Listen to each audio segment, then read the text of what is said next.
What's up, y'all? Welcome back to Clapback Culture. I am your host, Jules Jessie with Converge Media, and I am so glad to be home.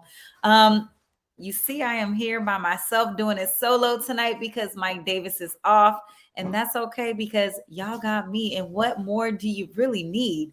As y'all know, I was gone and on vacation last week, and I really enjoyed myself. So if you guys have not been to Cabo San Lucas, make sure to get out there, you guys. It's beautiful, it's amazing, and it's actually very cost efficient, you guys. So let me know in the comment section if you guys have actually been to Cabo. Really, honestly, one of the most beautiful places on earth. I absolutely loved it. If you guys follow me on Instagram or Facebook, make sure you guys go pull up and see some of the pictures, some of the content. More content is going to be rolling out. We had a ball. We just had such a great time. Hello to all my fam in the comment section. Welcome back, John Jupiter. What's up, Big O? Bria, Tracy, glad to have you guys here. Listen, guys, I have a show for you tonight, but really I wanted to focus on something that everybody has been talking about today that should not be news, but really is talking about these recent mass shootings, right? We're going to talk a lot about the Texas shooting at Robb Elementary School, as well as the Buffalo shooting. And just really as a collective, there's really, I think, nothing more important than to use this platform tonight to continue those conversations. And I want to have an interactive conversation with you so we can determine what are some of the things that we need to do in order to really reform this country so that we don't have some of these predictable shootings. But before we get into that, let's go ahead and talk about something else that's on the menu, you guys. I don't know about you guys, but I am a huge fan of TLC. And back in the day, if you guys remember, there was that show called 19 Kids and Counting, and it was about this whole Duggar family. Do you guys remember that? And it was the mom and dad. They had a bunch of kids. Well, the oldest son, Josh Duggar, you guys, just got convicted of child pornography charges, and he is now being sentenced to 12 years, actually a little bit more than 12 years, you guys. He has to register as a sex offender. He's going to be on 20 years of supervised release. He has to pay, a ton of fines. But he was arrested back in April of 2021 in Little Rock, where detectives say that they found child pornography files in his computer that he used for work. They even allege that a lot of the downloaded content was from, showing sexual abuse of children as young as toddlers. So this is actually not too shocking when we think about Josh Duggar, because if you guys remember, they pulled the show from TLC after there were allegations that he had molested 4 of his sisters and a babysitter. Subsequently after that, TLC pulled the show, like I mentioned, but then Josh came out and admitted that not only had he molested his sisters and the babysitter, but that he had also cheated on his wife. And so this kind of falls into that, and that he also mentioned that he had a pornography addiction. So they didn't say what type of pornography, but now we know that it wasn't just the regular porn. Okay, he wasn't on the Pornhub. He was in the deep trenches of the internet watching child abuse, and now he's sitting down and is going to do 12 and a half years in prison. And unfortunately, he'll be getting the help that he needs. He'll be in some type of rehabilitation center in federal prison. His parents came out and said that, they hope that the inmates there help him, serve his time there. He is a father of 7, and his wife is standing beside him through all of this. He was released on bail during this time. And while the judge did not allow him to have unsupervised visits with his children, she did allow him to be around his kids. So, and he's still with the same girls, y'all. If you guys remember this back in the day, he's still with Anna. And she's standing by him. I mean, I guess they got 7 kids together. I mean, where are you going to go? But let me tell you one thing, baby. If I am married to somebody who is a registered sex offender, who is creeping on kids, baby, there will be no standing next to you. We're good. We are good. I don't care about none of that. But the Christian community is really coming out and having these more thoughtful conversations around sexual predators within their community, and how some of the children who are being homeschooled within those smaller niche communities can come out safely and talk about that stuff. I mean, these guys were on air all the time, and to think that their brother was the predator in the house. So kudos to them for finally coming out and being able to speak up about that and bring some awareness to the community. But dang, Josh, I mean, it was giving weird vibes even back then, but I didn't expect that. Did you guys expect that? I mean, let me know if I'm the only one who was a real fan of 19 Kids and Counting. So I don't know. And to be the oldest boy, it was given just a little bit too much, if you ask me.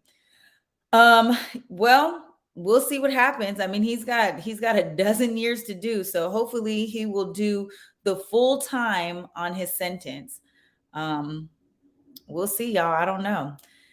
Someone else who is still sitting down and doing their sentence, you guys, is Young Thug. We brought this to you guys 2 weeks ago when we brought this up. Young Thug is a part of a huge RICO case coming out of Georgia. And it's being alleged that he's being charged with conspiracy to violate the racketeering to violate the Racketeer Influence and Corrupt Organization. That's RICO, violating the RICO Act, alongside 26 other YSL affiliates. So YSL is a part of the organization that he is a part of. They're constituting that as a gang, which ultimately has turned into a business. And you guys, we knew they were going to do it, but we saw it right here in court. Before we go to the clip, let me just tee you up, you guys. The prosecutors, you guys, are using his song lyrics against him and citing it as evidence in the case, literally line by line. For those of you guys who are Thugger fans, please pull up the tracks. It's coming from these tracks. Anybody, write it down. Take It to Trial, Ski, which also features Gunner, who's also a part of the indictment, and Slatty. And Slatty is the main one that they're pulling from. So we got a clip of the prosecutor using his lyrics against him, which helped him be denied bail. So let's take a look at that, and we'll come back and talk about it. That they have 10 100-round choppers, talking about weapons, talking about messing with them, you're going to die. They have I actually enjoyed this one. It was a video released on or about 12/18/20 where they said, just screw it, take it to trial. I believe they even have a choice word in that one for the judge.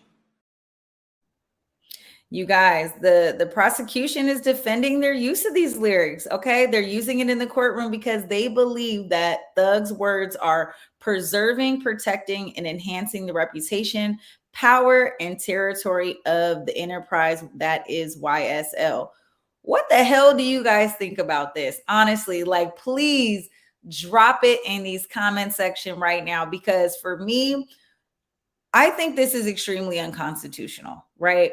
How is it that you're using my artistic authority, my creative sound, my creative lyrics? I'm painting a picture about something that normally doesn't happen, right? Like, let's consider that Thugger was a playwright and he was writing about maybe personal experiences, maybe not personal experiences. Maybe he's taking into account experiences that other people have given to him. And he was a playwright and he created this play. And then all of a sudden he's roped up into this RICO case, this indictment, this 56 count indictment. How is it that we are using that kind of creative space to now work against that person? To me, it just doesn't seem fair.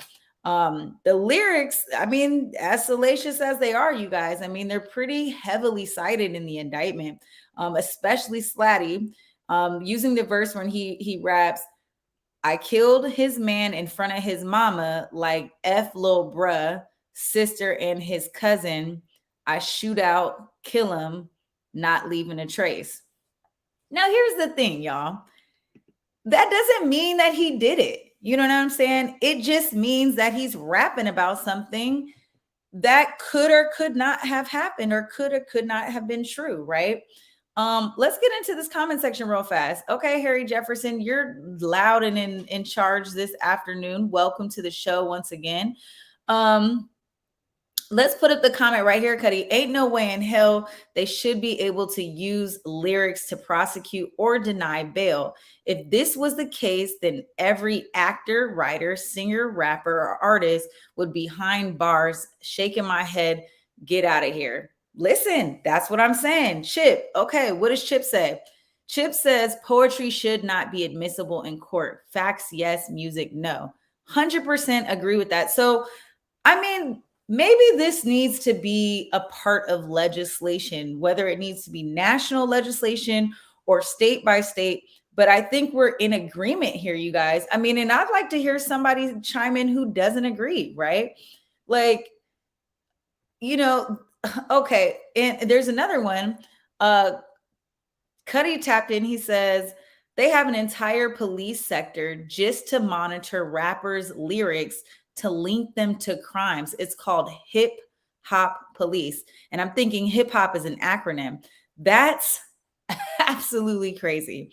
So there's a few things with that, right, Cuddy? And I'm glad you brought that up, because when we talk about drill rap, which we talked about on the show once before, there's a lot of beefs going on in drill rap, right? And so it's a lot of cliques sending out messages to go out to another gang, and police are using it to track and monitor the violence that's going on into the community. Now, you have to catch somebody in the act. You cannot use someone's lyrics, right? I mean, if you listen to music nowadays, I mean, people are talking about everything, right? I mean, they're talking about scamming, they're talking about gold digging, they're talking about shooting people, killing people, drinking too much, smoking too much, loving, stealing somebody's man, stealing somebody's wife. I mean, am I guilty or am I not? I mean, don't you have to commit the actual act in order to be proven, like to be charged, to be criminally charged for something? This man is looking at life, at least at minimum 20 years, right? And so I just don't understand how a prosecutor is able to bring this up in court. Harry Jefferson, no, the hip hop police is real. They are a task force, primarily in place to follow and prosecute hip hop artists. They infiltrate groups at clubs, concerts, and gatherings. To me, this sounds a lot like, and I think Mike mentioned this on the show, COINTELPRO. I mean, how are we doing all of this investigation just on hip hop artists? Like, why are we not following and tracking down, other creatives in pop culture, right? There's a lot of drug trafficking and other things that are going on over there. Sex trafficking, drug trafficking. It could be all types of little conspiracies that we could, figure out what's going on. But why target the hip hop community? Why are we targeting the hip hop community, you guys? Let's wait for you guys to chime in. But I think that's one of those things. I don't know. John Jupiter says you can't snitch on yourself, though. 100% you can't. But allegedly this is. And in that clip, the prosecutor also is using Thuggar's lyrics about what he says about a judge. And so obviously that did not sit well, y'all. And believe me, he was denied bail for that stuff. So it's not a game in these streets. It's clearly giving you cannot be an artist. I mean, we have this conversation even about comedians, right? If I text, maybe let's just say this, let's just be regular people. If I text a friend and say, if it were me, I'll slap the dog out of somebody, even though I didn't do it, and that person got the shit slapped out of him, you can't indict me for doing it. I didn't do it. Just because I said I would doesn't mean I did. And so I think that is the premise of my argument. is that you have to physically, tangibly do something in order to be charged for it. And I think right now what we're seeing in our law and order system right now is that oftentimes we're being convicted, charged, and thrown under the jail for things that aren't even don't even need to be proven, right? So we'll see. I mean, I hope that the evidence in this case has some more weight. If they make Leon, excuse me, maybe not the best example, but I mean, listen, I hope that if this has more weight, if there's more evidence in this case that's actually substantial and that they can convict these criminals, right, air quotes, in this case, then so be it. But I mean, you can't pull up rap lyrics from 2016 and just, apply all to any situation. I mean, that is a part of the rap culture, is to communicate in that way. That's what people want. They're rapping to a target audience. Okay, they're creating music for a target audience. They're making street music. That's what people in the streets want to hear. Okay, and sometimes you just want to hear it in the gym. Okay, to turn up. Maybe I do want to hear, I slap your mama and leave her without a trace. I mean, I don't know. Maybe that's just what you're into. Listen, and I agree, Leon. Music is art. It's not real. And we should not be using it in a real court of law. But that's what's happening, you guys. And we knew that it would happen. And it's heavily being cited. So I hope you guys, even if you are not huge fans of Young Thug, that you do take an interest in this case to see if it is going to set a precedent, because he is being, Young Thug is being listed as the leader of the organization. So whatever should happen to him is going to trickle in that downline of the other 26 co-defendants. So we shall see, but it ain't looking good. And he will be sitting in a Fulton County jail for the foreseeable future. All right, let's take a quick break. But when we come back, I want to talk to you guys about gun control, gun reform, and the recent mass shootings that have taken place. Stay tuned. When the pandemic hit, it did affect me. As a barber, I had my own personal reasons why I didn't get vaccinated. At the time, I didn't check the actual source. I thought the vaccine was developed too fast, but I was talking to a doctor and he was telling me more about the vaccine and what it can do to protect us and our family. I wanted to get back to that once was, right? I do feel safe knowing that I am vaccinated. I just hope what I'm saying is reaching into people's heads to know that this is the best decision for all of us.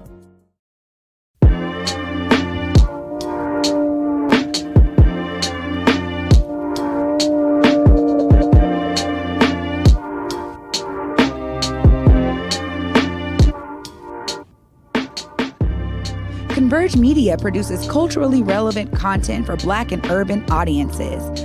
Our coverage is raw, transparent, and objective, praised by community leaders, government officials, and residents.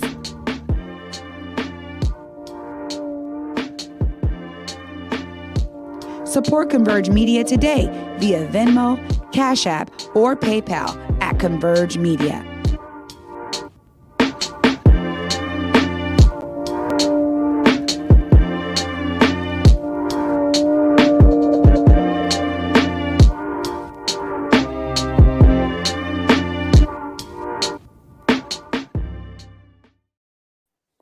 All right, y'all. Welcome back to Clapback Culture. Thank you for tuning in with me on this Thursday evening. I'm your co-host, Jules Jessie. Mike Davis is not with us this evening, but I'm here holding it down on the ones and twos. I mean, who else needs it but me? Uh-oh. Excuse me. Let me make sure I'm still in the set. All right, we're good. So y'all, I mean, this is giving really one of those moments in America where we are just not surprised anymore, right? We're not surprised. We are considerably outraged, but we're talking about two mass shootings that happened back to back, right? We're talking about a mass shooting that happened in Buffalo, New York, where an 18-year-old gunman took an AR-15 assault rifle, the most popular assault rifle used in mass shootings here in America. It's the most popular gun. It's the favorite murder weapon of all mass shootings in the United States. And he decides that when he turns 18, despite having cited mental health issues, that he wants to target Black people while they're going to the grocery store. So we're not safe in grocery stores. We're not safe in our churches, and we damn sure ain't safe in schools.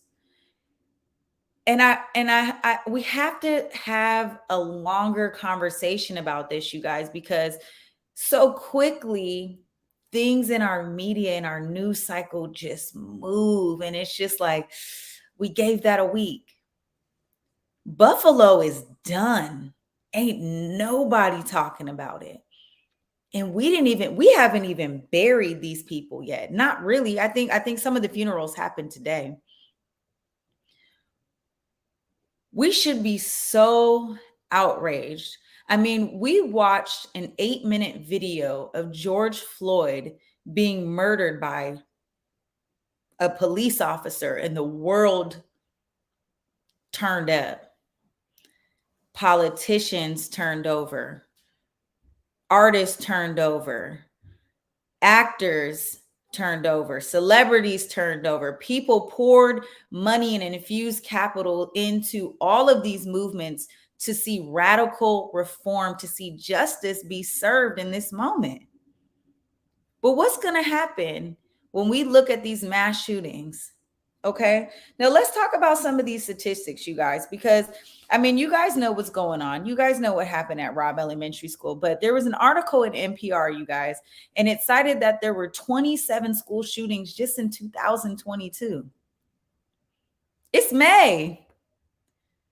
It's May. We are 5 months into 2022. And if you want to say 6 months, because it's about to be June.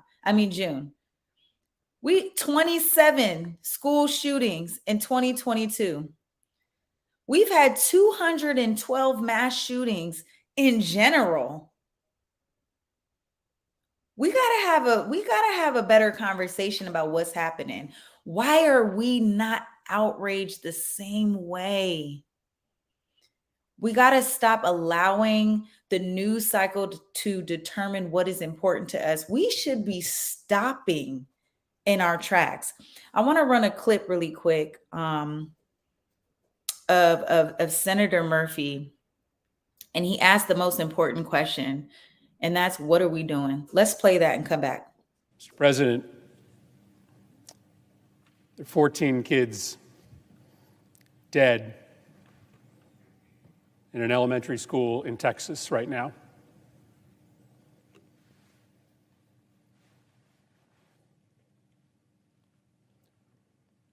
What are we doing? What are we doing? Just days after a shooter walked into a grocery store to gun down African American patrons, we have another Sandy Hook on our hands. What are we doing? There have been more mass shootings than days in the year. Our kids are living in fear every single time they set foot in a classroom because they think they're going to be next. What are we doing? Why do you spend all this time running for the United States Senate? Why do you go through all the hassle of getting this job, of putting yourself in a position of authority, if your answer is that as this slaughter increases, as our kids run for their lives, we do nothing? What are we doing? Why are you here? If not to solve a problem as existential as this. And now the question has to sit on the people, because we have elected people, the president, our senators, our governors. We are in the midterm election right now, and Governor Abbott's seat is up for grabs. In the state of Texas and the Republicans in Texas, you guys, I mean, God forbid they continue to sit around and do their song and dance, because their solution to the problem clearly doesn't work. I mean, Governor Abbott told you that him and Senator Cruz's solution was that they need to have more school resource officers with guns. Guess what? There were 2 school police officers at Robb Elementary School that made contact, as per the words of Governor Abbott, that made contact with the 18-year-old shooter. It didn't stop him. He made it to the back of the school. They also tell you that we need to tackle this mental health crisis. Well, guess what? The Buffalo shooter was 18 years old, and it was highlighted that he did have mental health issues, but that it didn't make it to an illegal level, so there were no red flags. That's not the solution. We keep having this conversation about AR-15s, you guys. It's the number one favorited, most popular murder weapon for murderers who want to commit mass shootings. It's the number one thing. Both of these shooters were 18 years old, and you know what they wanted for their birthday? An AR-15 assault rifle. And you know what else they wanted? High capacity magazine clips. And so in the state of Texas and in many states like Texas, they want to protect the rights of 18-year-old and older to be able to go out and get AR-15 assault rifles, not just to go and and shoot deer, but so that they can commit mass shootings. They want to make sure that that is legal, that is their legal freaking right to go do it. Now, that's not just going to solve the issue if we just say, okay, we're just going to pull all the AR-15s, but we need to come up with a collective, solid issue. Where is the outrage and what are we doing? Republicans want to continue, and unfortunately, this is a political issue, right? Because this is how things are happening. These are how things are happening, right? And a part of the political issue is that we need to ban high capacity magazines. At Robb Elementary School, the gunman went in there with 210 bullets. He has 7 high capacity magazines. 7. He had 210 bullets to go to somebody's head. What are we doing? What are we doing at home? What are we doing when we're having our conversation with our kids? This is a child that had to go and live with his grandmother because him and his mother couldn't get along. He killed his grandmother. I mean, if we're not outraged at the fact that the boy killed his grandmother, let alone the fact that he killed 19 kids and 2 teachers, he killed his grandmother. I mean, at what point are we outraged enough to say, you know what? God damn it, there's nothing more important than figuring out how do we solve this issue. Gun violence is a major, monumental #1 issue right here in America. Mass shootings happen here. They happen here. So what is it that we have to do? Because I remember in 2020 when it was the perfect storm and everyone wanted to fall out of their seat because they saw a black man be killed by the police, and it finally said, you know what? God damn it, I'm tired of it. But you know what I'm tired of?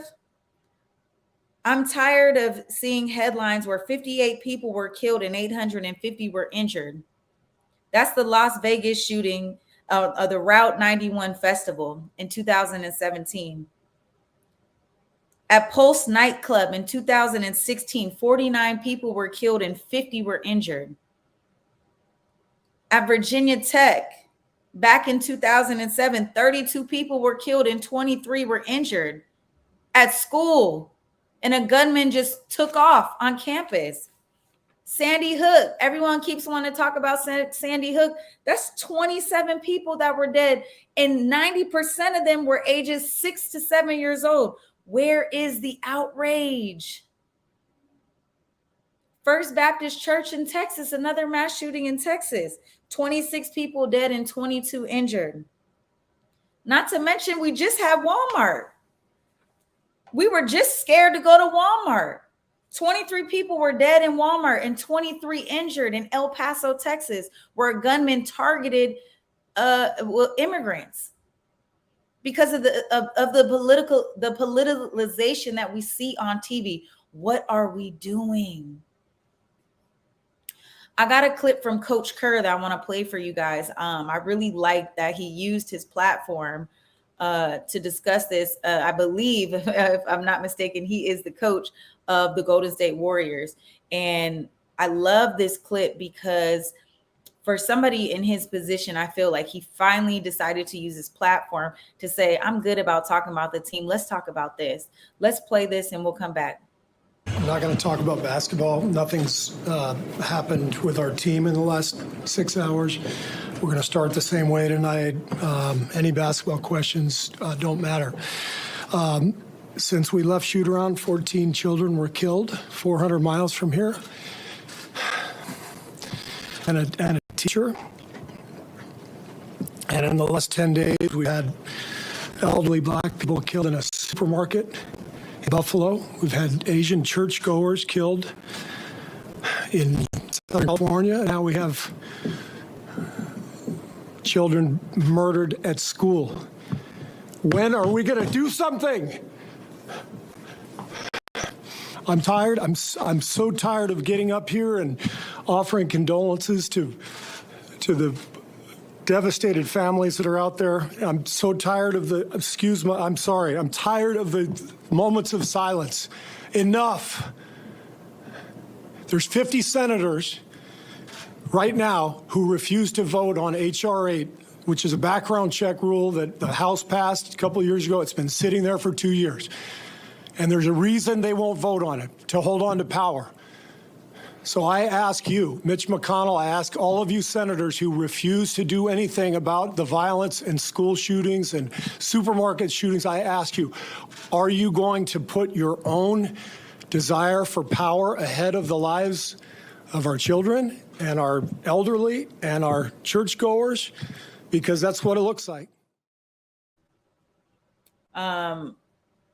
Thank you, Coach Kerr, for saying it plainly. I mean, there's legislation that's been sitting for years. We don't have 60 votes, y'all. We don't have the 60 that we need. There's been some news headlines talking about bulletproof backpacks. And it's not to say that these bulletproof backpacks would have saved anybody in the recent shootings. But the mere fact that we're talking about sending our children to school with a bulletproof backpack means we need to have a larger conversation about something. Let's show the overlay really quick. Sales of bulletproof backpacks spiked almost 300% following the school shooting in Texas this week, and in El Paso and in Dayton, Ohio. Yet none of the backpacks currently on the market would have stopped a single rifle round coming from those gunmen. The bulletproof backpacks themselves have an insert where students where students can basically like protect themselves. So there's a mechanism that can hold off a round. I don't know, y'all. I mean, is that what we come to as far as solutions go? You know, I think Leon's comment about, the perfect storm, about everyone just kind of being fed up about being locked down and needing to blow off the steam was the perfect storm when George Floyd happened. And yet we still don't have any legislation that passed for that shit.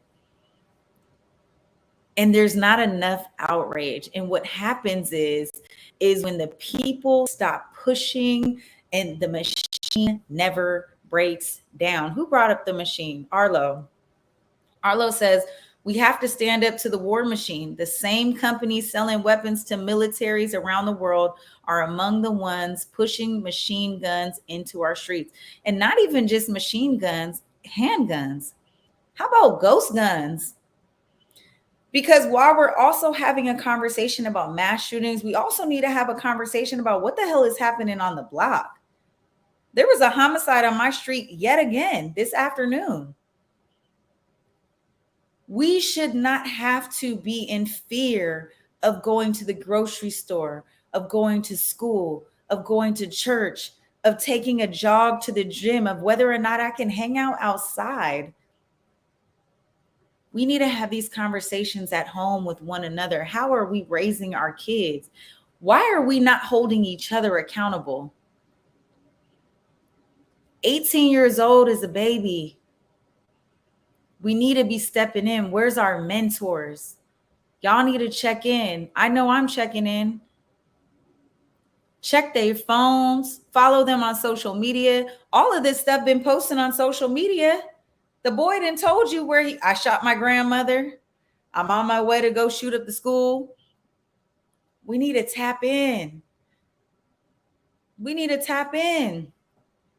The school shooting that recently happened where they were charging the parents,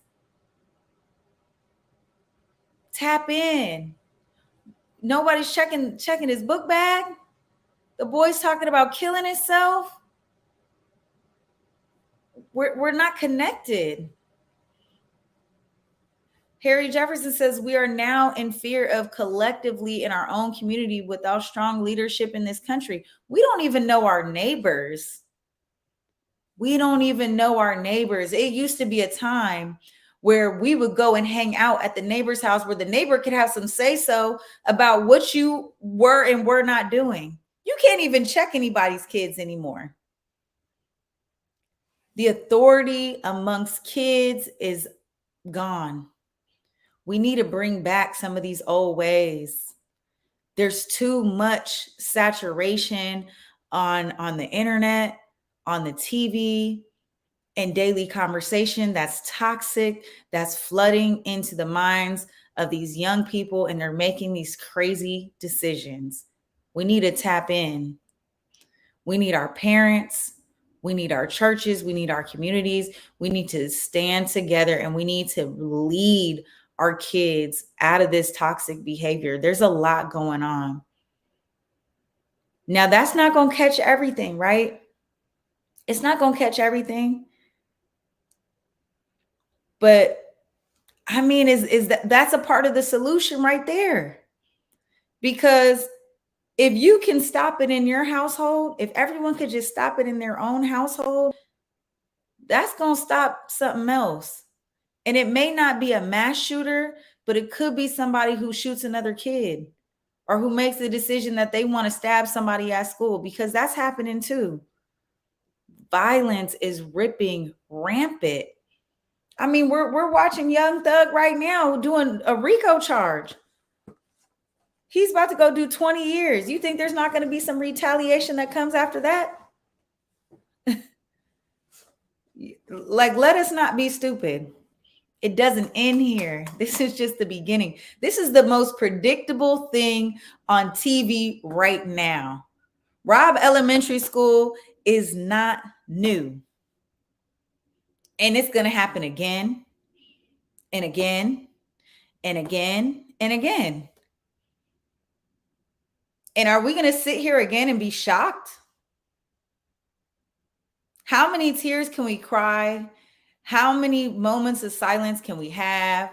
How many times can we sit back and talk about this shit on a podcast until we finally do something?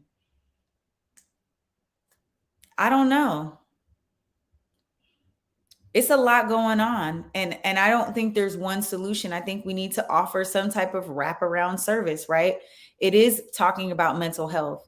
It is talking about positive parenting. It is talking about taking guns off the street. It is talking about, increasing background checks. It is talking about banning high capacity magazines. It is talking about banning AR-15 assault rifles. It's all of that. It's all of that collectively. Because guess what? We don't need to bury another 19 kids, 2 teachers, and a grandmother. We don't need to bury another 10 Black people in the ground. Ages 20 to 86, we buried multiple grandmothers. It's a number of solutions, just like John Jupiter said, and we need to do all of them. When it comes to cleaning house, y'all, that's how we clean house. We need to do it collectively. There's so many things that need to happen. And if we don't do everything, right? Because what happens is we do one thing and it doesn't solve the root of the problem. When you don't get the root, it grows back. Harry Jefferson says, you took the words out of my mouth, Jules. Sadly enough, these mass shootings bear clones. And sadly enough, another mass shooting will happen very soon. Maybe never before, maybe not before the next show. Maybe never before your next show. Yeah, I mean, let's hope not. But I mean, we talked about Buffalo for the last 2 weeks, and now we're still talking about it. Oh my God, John Jupiter, I forgot all about that. So I don't know if you guys heard about this, but today it has been reported that one of the teachers who was murdered in the Robb Elementary School shooting, the husband passed away today from a heart attack. That is so heartbreaking. And to me, it just speaks to that it's such a true thing that you can die from a broken heart. He was married to his wife for 24 years. That's a casualty in all of this too, right? I mean, now we have 19 children, 2 teachers, 1 grandmother, 1 husband. People's lives are gone. We have to do something, and we need to figure out what that looks like. So as you guys go to your voting polls this month, right? For us here in DC, it's June 21st. All my DC watchers, please read up on your candidates. Read up, do your research, know who you are, know who your elected officials are, and know how to get in contact with them. And don't just stop after they make it. Okay? Do the work. I tell people all the time, it's hard being a constituent. There's a lot of work to put in. But there's real people who advocate all the time to the office. When they want to see legislation passed, guess what? They galvanize. And Mama Harriet, I think you can testify to this. Back in the day, more people would galvanize much more than they do now. But there's still groups now, okay? Go find your people. When you're passionate about something, we need to all come collectively and be passionate about this, because that's how change happens. So please trust and believe that it's so extremely important to be involved in your local elections. Please don't just wait to vote for president. And that almost doesn't matter. Not as much as your local election, okay? You got to make sure that you do everything collectively, right? It's not just in the hands of the politician, right? It's about everything that happens thereafter. Get the right politicians in place to build that legislation. Team up and infuse capital into those grassroots organizations that can really push to advocate for the things that you want to see, and push programming in places that you want to see programming go into. Be a part of your local budget conversation. Where does programming need to happen to get to young people to keep them out of these inroads, right? It needs to be conversations that happen with your friends and family. How are you guys having a conversation about this in your own environments? We got cookouts coming out this weekend. Are we going to be talking about this at the cookout? Is it going to be an important topic of conversation at the cookout this weekend? It should be. It should be. And we should be having conversations with our kids, especially our teenagers who are super vulnerable to a lot of these attacks, who are really going through a lot of this. We need to be having conversations with them. Guess what? Stop that bullying shit in school. Let's have a conversation about that too. So there's a lot of things that need to happen, and it's not just one solution. Find out what it is that you can do to impact, to save a life, you guys. That's all I'm going to say. So that's our show tonight. I love that you guys tuned in with me. I think I'll just go through and read a few more comments before we end our show. So if there's any final words that you guys want to get on the record, drop those in right now, you guys. But I'm going to get off the soapbox. I said all that I needed to say, and I'm going to leave you with those marching orders, in that take the time to do what you feel that you can do to invest into this situation so that we don't have more mass shootings. All right, y'all. Well, I'm your host, Jules Jessie of Converge Media. When I am not here on this show, you can find me on Instagram and Twitter at Treasure of JULES. You know what it is. And until next week, make sure you guys, pull up, follow me, hang out. Let me know what you guys want to talk about for next week. God forbid it's another mass shooting, but if there is, we'll be here to talk about it. All right, y'all. See you next week. Have a great Memorial Day weekend. And until then, peace.